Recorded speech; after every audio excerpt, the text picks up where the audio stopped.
Have you ever felt that most of what you were taught to call good might be a lie? Have you ever helped someone only to feel smaller afterward, not stronger? Have you ever offered your heart only to see it turned into a shield against you? Have you ever forgiven harm and been wounded deeper in return? Have you wished well for someone who couldn't bear to see you flourish? Have you sacrificed only to be mistaken for weak and shown kindness only to invite those who prey on the kind? They told us kindness is power, but what if kindness is just a mask forged by the powerless to protect themselves from the powerful? Somewhere in the quiet folds of history, a silent coup took place.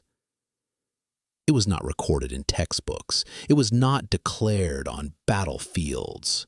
It slipped gradually into language, into values, into your conscience. Once, goodness didn't need a manifesto. It was raw power, unapologetic dignity, a noble act unburdened by the need for justification. Goodness meant saying no when it was needed, walking alone when solitude was required. It meant protecting your space, building your world, speaking your truth because you could. But that kind of goodness frightened the priests because they never created it. They never owned it. It didn't come from need. It came from wholeness. The one who needed no approval, who answered only to an inner voice, who never sought to justify his existence. That was the one once called good. But the priests needed sinners. They needed the guilty. They needed those who were broken. To have someone to heal, someone to punish, someone to control. Goodness didn't kneel. It didn't fit their sermons. It couldn't be bought or tamed or reduced to a rule, so they feared it. And what we fear, we redefine. They didn't destroy goodness. They rebranded it. They wrapped it in obedience, in guilt, in sacrifice. A goodness that doesn't rise, it bows. That doesn't speak, it whispers. That doesn't act, it endures. The new virtue? Not to live greatly, but to behave quietly. Not to shine, but to disappear politely into the mold. Thus began the moral edit. Not through war, but through words. Words were hijacked. Not by poets or rebels, but by those who were too afraid to carry a sword. What once meant sovereignty now means servitude. Forgiveness became the swallowing of rage. Mercy became punishing yourself instead of your enemy.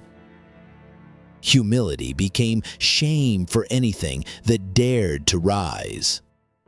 This is how sickness became the skeleton of identity. We no longer live to grow, but to please. We weren't raised to be free, but to be acceptable. Because those who couldn't win on the battlefield redefined victory itself.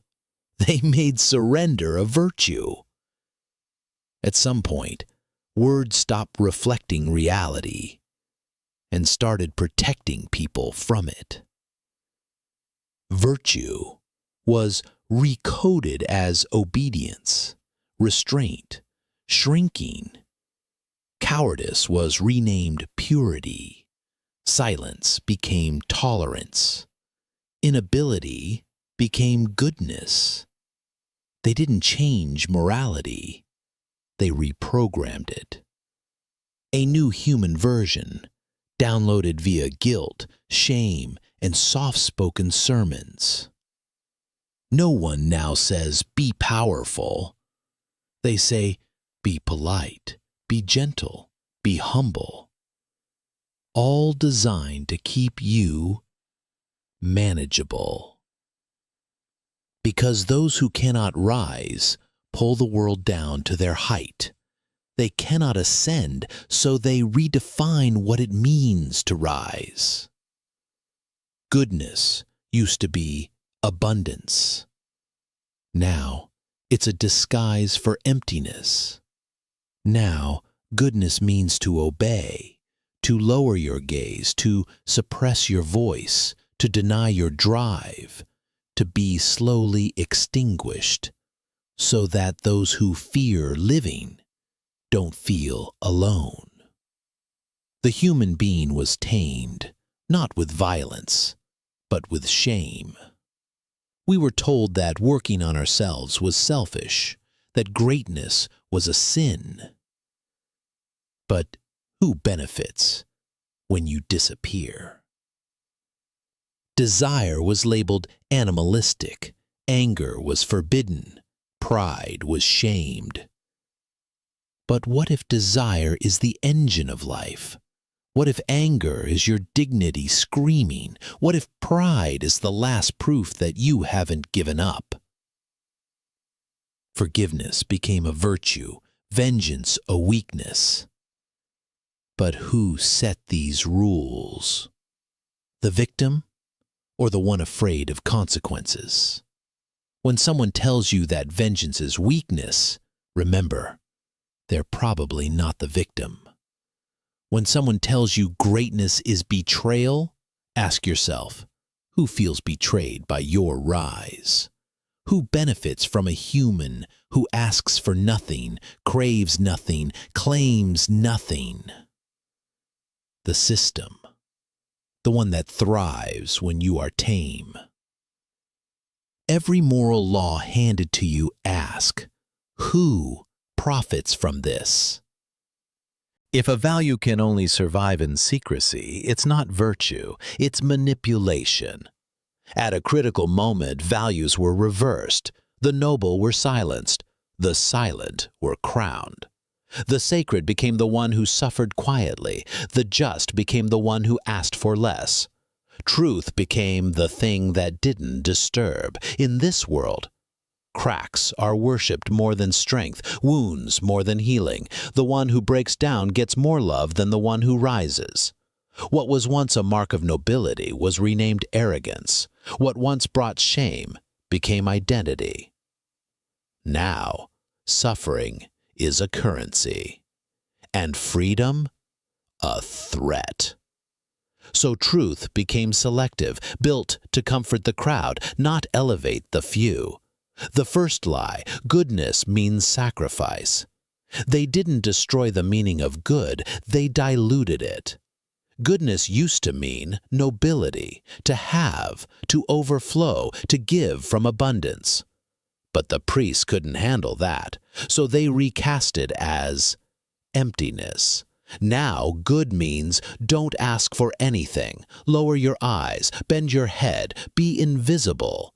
Strength became a threat, nobility, arrogance, life became an ethical burden. And because the weak couldn't claim glory, they redefined glory as humility. Now greatness is being unseen, being like everyone else, being good because you're powerless. That's the new ethic, sterile, obedient, riskless, a morality that celebrates collapse. The second lie, instinct is dangerous.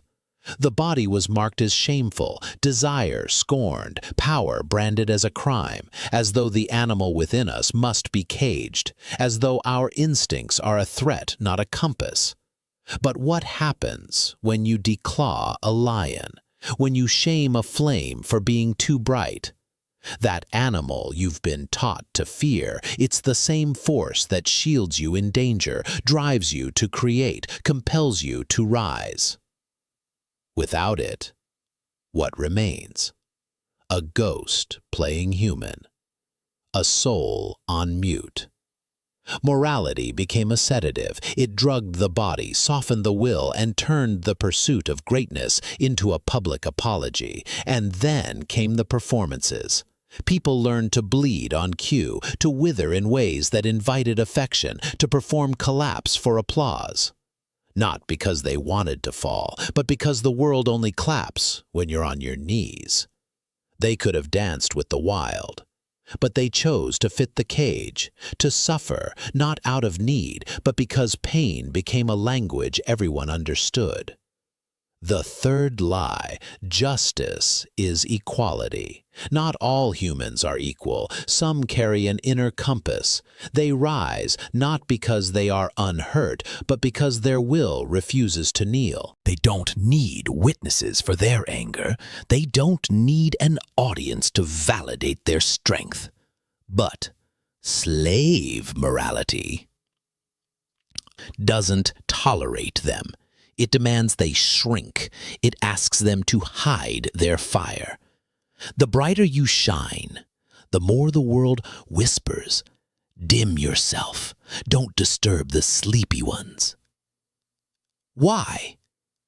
Because the world is no longer ruled by the noble, but by their victims. Victims who turned loss into virtue, who couldn't rise, so they wrote laws against rising. These are principles. They're revenge tactics.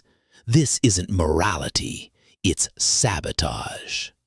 So, ask yourself, does justice mean pretending to be small?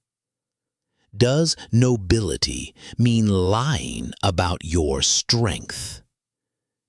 In a world that rewards obedience, to be exceptional is the last rebellion. Ever wonder why? Because the world fears those who don't need it. They fear those who own themselves. It's time to take off the mask, to redefine good, not in the image of fear, but in the image of power. If you want to be free, start by breaking the lie. Don't obey those who demand your sacrifice. They envy your strength. Don't trust those who ask you to suppress desire. They fear your fire. Don't equalize with the untried. They never wanted to reach. Being good is not about being pure.